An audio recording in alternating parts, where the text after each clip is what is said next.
folks.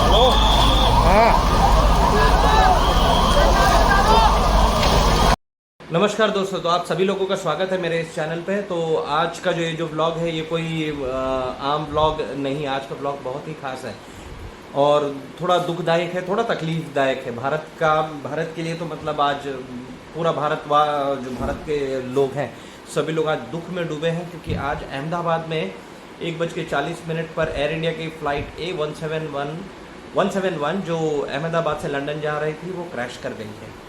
तो 1:38 को take off हुआ, 1:40 में कहानी ख़त्म।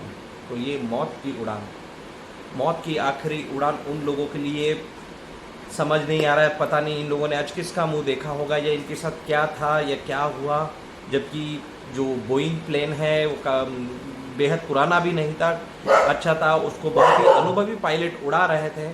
अब इसका जो भी हल निकल के आया या जो भी इसका जांच में निकल कर आएगा, ये तो सबको अभी कुछ ही दिनों में पता चल जाएगा। अभी तो जांच का दायरा बढ़ना है। तो इस प्लेन में तकरीबन 242 लोग सवार थे, जिसमें से कुछ विदेशी भी थे। और इन 242 लोगों में से सिर्फ एक व्यक्ति है जो चलकर बाहर आया है। सभी लोगों ने न्यूज़ चैनल में भी देखा होगा। वही एकमात्र व्यक्ति बचा है। तो ये कहावत जो पहले कही जाती थी, जाको राखे साइयाँ मार सके ना कोई, तो ये कहावत इस आदमी पे एकदम सटीक बैठती है। तो ये बहुत बड़ी दुख की घड़ी है हम सभी लोगों के लिए, और उन परिवार वालों के लिए भी, परिवार वालों के साथ भी हमारी संवेदनाएं हैं जो ये दुखद घटना हुई है।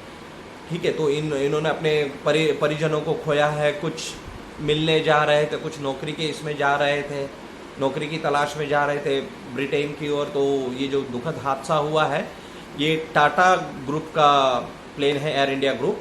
तो इसमें भी टाटा ग्रुप ने बहुत बड़ी सहायता का ऐलान किया है। जो बन पड़ता है, टाटा इस समय कहीं पर भी अपने हाथ खड़े नहीं कर रहा है, वो सामने आकर मदद की हर संभव कोशिश कर रहा है। तो जितने भी मृतक हैं उनके परिजनों को 1-1 करोड़ रुपए देने का ऐलान किया गया है, और जो भी घायल हुए हैं उन लोगों का पूरा इलाज का खर्चा टाटा ग्रुप ही उठाएगी। तो माना ये जो राशि है, ये जो धनराशि है, जो मृतकों के परिजन हैं उनका दुख कुछ भी कम नहीं करता है, क्योंकि ये पैसा उनके परिजनों को वापस नहीं ला सकता है। लेकिन ये जो भी धनराशि टाटा ग्रुप ने अनाउंस किया है, एटलीस्ट दुख बांट तो नहीं सकता, दुख कुछ हद तक आर्थिक रूप में कुछ हद तक कम कर सकता है। तो जिनके भी मतलब जो भी लोग हैं कमाने के लिए जा रहे थे, ठीक है, जिनके घर में एकमात्र कोई कमाने वाला था और वो इस प्लेन में सवार था, नौकरी के लिए जा रहा था, एटलीस्ट उन परिवार वालों के परिजनों को तो टाटा ग्रुप क्या कोई भी वापस नहीं ला सकता था। ठीक है, तो कहावत है कि होनी को कोई टाल नहीं सकता है। ये होनी लिखी ही थी। किसी ने, ये कोई आतंकवादी हमला नहीं है, कोई छेड़छाड़ नहीं है प्लेन के, इसके साथ में कोई छेड़छाड़ नहीं हुई, कोई बर्ड स्ट्राइक भी नहीं हुआ है प्लेन का, कि समझ में आता कि टेक ऑफ के दौरान कोई पक्षी इंजन में हिट कर गया हो। तब भी इस केस में भी प्लेन क्रैश नहीं करता। तो इसमें ज़रूर ही कुछ बहुत बड़ा टेक्निकल फॉल्ट आया होगा, जिसके वजह से पायलटों ने, मुझे ही नहीं सभी लोगों को पूरा यकीन है कि उन्होंने अपनी तरफ से पूरी बेजोड़ कोशिश की होगी, पूरी जान झोंक दी होगी इस प्लेन को वापस हवा में उठाने के लिए, लेकिन वो असफल रहे और ये दुखद घटना हो गई है। तो ये प्लेन एयर इंडिया का A171 जो अहमदाबाद से 1:38 अहमदाबाद इंटरनेशनल एयरपोर्ट, सरदार वल्लभ भाई इंटरनेशनल एयरपोर्ट से टेक ऑफ करती है, जिसके वीडियोज़ और कुछ बोलते हैं ना कि मन को विचलित कर देने वाले वीडियोस भी मेरे पास आए। मैं हो सकूंगा तो मैं इस वीडियो में आप लोगों के लिए लगा दूंगा, लेकिन यही है कि कमज़ोर दिल वाले ना देखें, क्योंकि ये वीडियो अभी भी मतलब सब जगह पर नहीं वायरल हुआ। जो वहाँ के किसी स्थानीय हैं लोग हैं, उन्होंने ये शायद ये वीडियो बनाया होगा। लाशें इतनी बुरी तरह जल गई हैं कि जिनको मतलब देख के पहचाना तो नामुमकिन है। तो उसके लिए भी इन लोगों ने DNA टेस्ट का मतलब सहारा लिया कि डीएनए टेस्ट के ज़रिए लाश की पहचान की जाएगी। और एक जो बहुत बड़ा लॉस हुआ है इसमें गुजरात के पूर्व मुख्यमंत्री विजय रूपाणी जी भी अपने परिवार से मिलने लंदन जा रहे थे। उनका भी कुछ एक आखिरी वीडियो टीवी में सर्कुलेट हो रहा है अपना लगेज वगैरह रखते हुए, चेक इन करते हुए। तो ये भी इस प्लेन में सवार थे और इनका दुखद निधन हुआ है। तो हमारे तरफ से यही है कि भगवान इनके परिवार को इस दुखद की घड़ी से लड़ने की शक्ति दे। और समझ नहीं आ रहा है कि मतलब ये वाकई में इतना दिल दहलाने वाला है कि कुछ कहा नहीं जा सकता। जो वीडियोस अभी मतलब मेरे पास भी बहुत सारे वीडियोस आए हैं जो वहाँ के मतलब वाकई में वहीं के नज़ारे हैं कि लाश इतनी बुरी तरह जल गए, छोटे छोटे बच्चे हैं, देखा नहीं जाता है, देख नहीं सकते ऐसा वीडियो। मैं सारे वीडियोस तो अपलोड नहीं कर पाऊँगा आप लोगों के लिए, ठीक है। तो अभी जो भी इस दुर्घटना विमान की दुर्घटना का जो भी जांच करेंगे वो लोग मौका वारदात पे पहुंच गए हैं, स्थल पर, घटना स्थल पर पहुंच गए हैं। जो एविडेंसेस है कलेक्ट कर रहे हैं। ब्लैक बॉक्स प्लेन का CDR या DFDR बोलते हैं इसको, डिजिटल फ्लाइट डेटा रिकॉर्डर, उन चीज़ों को रिकवर कर लिया गया है ताकि आखिरी वक्त में जो 2 पायलट और को पायलट के बीच में जो भी फर्स्ट ऑफिसर के बीच में जो भी बात हुई होगी उससे कुछ तो खुलासा हो जाएगा कि आखिर में हुआ क्या है। ये प्लेन हवा में टेक ऑफ तो कर गया लेकिन 650 फीट की ऊंचाई पे जाने के बाद अचानक से ये प्लेन स्टॉल कंडीशन में चला जाता है। स्टॉल कंडीशन उसे कहते हैं कि जब प्लेन हवा में लिफ्ट न ले रहा हो और वो सीधा ज़मीन की तरफ बढ़ रहा हो, एक पत्थर की तरह मानो, जैसे मतलब हवा में उड़ा तो सही लेकिन एक पत्थर की तरह धड़ाम से आके ज़मीन में आकर गिरकर क्रैश हो गया, ज़मींदोज़ हो गया। बस एकमात्र व्यक्ति है जो इस दुर्घटना में बचा है, जो चलकर शायद अस्पताल पहुंचा है। क्या किस्मत है बंदे की, जिस प्लेन का कुछ भी नहीं बचा है, चकनाचूर हो गया है। उसी प्लेन में से एक व्यक्ति है जो सीट नंबर 11A पर शायद बैठा था। किस्मत, वाकई किस्मत का धनी है या फिर उसका समय नहीं आया होगा। अब असली में हुआ क्या है और क्या हो रहा है शायद वो व्यक्ति कुछ बता पाए।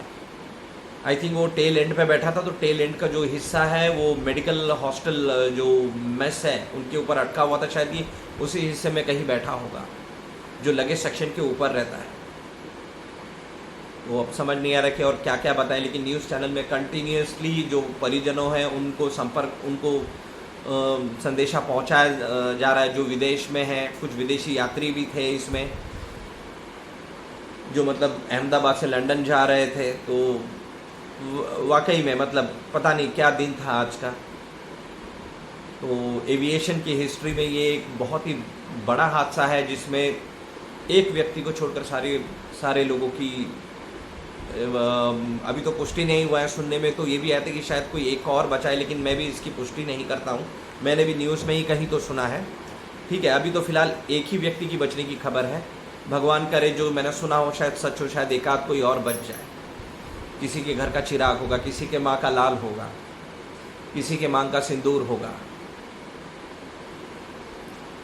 पता नहीं क्या दिन था आज का, लेकिन ये दिन इतिहास के पन्नों में लिखा जाएगा काले दिन के तौर पर कि हम लोगों ने इस दिन में इतने लोगों को खोया है। ये दुखद घटना हमारे यहाँ, हमारे धरती पे घटा है। तो दिल से तो यही चाहूँगा कि घटना कहीं भी किसी के भी धरती पे ना घटे, किसी का भी जान है। तो जितने भी मतलब अभी मदद कार्य में लगे हैं, NDRF की टीम है, सेना की टीम है, लोकल पुलिस है, फिर लोकल सर्विस बॉडीज़ कुछ लोग हैं, एम्बुलेंस सर्विसेज है, डॉक्टर्स हैं, नर्सेज हैं, और वहाँ की जो लोकल जनता है जो लोग मदद के लिए खुले हाथों से आगे आ रहे हैं, तो उन लोगों का दिल से धन्यवाद। अब ये लोग ही जानते हैं कि ये लोग किस कंडीशन में होंगे वहाँ पे, मतलब आग दहक रही होगी क्योंकि प्लेन ने जस्ट टेक ऑफ ही किया था। तो 100% चांस है कि प्लेन में फ्यूल फुल्ली लोडेड रहा होगा। धमाके का ये भी एक कारण है कि विंग्स में फ्यूल भरा जाता है और ये जस्ट टेक ऑफ के 2 मिनट बाद ये हुआ है, तो आग लगना जायज़ है। तो चलिए इतने से में ही मैं अपना ये ब्लॉग और ज़्यादा लंबा नहीं करता हूँ, तो इस ब्लॉग को ख़त्म करते हैं। बस ये भी एक दुख है कि हमने गुजरात के एक पूर्व मुख्यमंत्री विजय रूपाणी जी को भी खो दिया है इस फ्लाइट पे। तो जो भी जिंदा बचे यात्री थे, जिनके भी मतलब परिजन हैं उनसे बातचीत हो। यात्री तो कोई नहीं बचा सिवाय एक के, और शायद भगवान करे शायद और भी हमको अच्छी खबर सुनने मिल जाए। और जितने भी नेता और लोकल पॉलिटिशियंस हैं जो मतलब वहाँ विज़िट कर रहे हैं, इन लोगों से भी एक निवेदन है कि इस समय वहाँ पे विज़िट ना करें, क्योंकि आपके वहाँ जाने से जो सिक्योरिटी एजेंसीज़ हैं, जो मदद कार्य चल रहा है, उसमें शायद थोड़ी सी रुकावट हो सकती है, क्योंकि फिर आपकी सुरक्षा के लिए ये लोग लग जाएंगे। तो मदद कार्य में जो भी लोग सहायता में आगे बढ़े, उनका ध्यान विचलित हो जाएगा।